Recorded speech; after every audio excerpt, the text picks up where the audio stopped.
Ito ang tindahan ni Aling Cora. Sari-sari ang mga paninda rito. Kaya naman, dinara ito ng mga mamimili.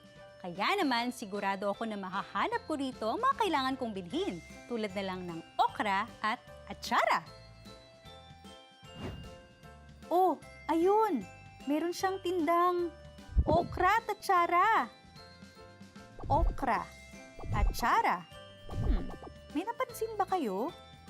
Pareho silang nagtatapos sa tunog na ra. Tama! Ito ay magkatugma.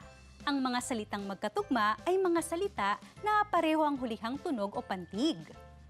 Pwede niyo ba akong tulungan na hanapin ang mga kailangan kong bilhin? Ayan! O sige, simulan na natin! Kailangan ko ng kamatis at patis. Uy! Magkatugma rin ang kamatis at patis. Bakit sila naging magkatugma?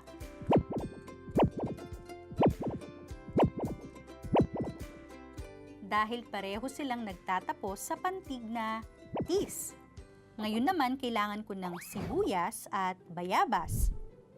Magkatugma rin ba ang sibuyas at bayabas?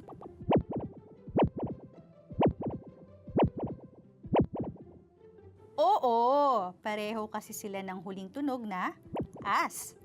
Kailangan ko rin ng sitaw at bataw. Magkatugma ba ang salitang sitaw at bataw?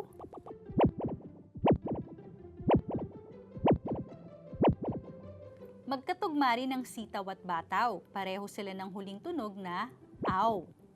Ito na ang huli. Kailangan ko ng talong. Ano sa tingin ninyo ang katugma ng salitang talong?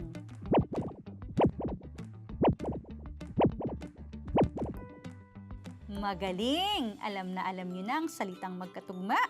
Salamat sa tulong niyo ha! Nabili ko ng mga kailangan kong bilhin. Ano kayang masarap lutuin? Sige, paalam!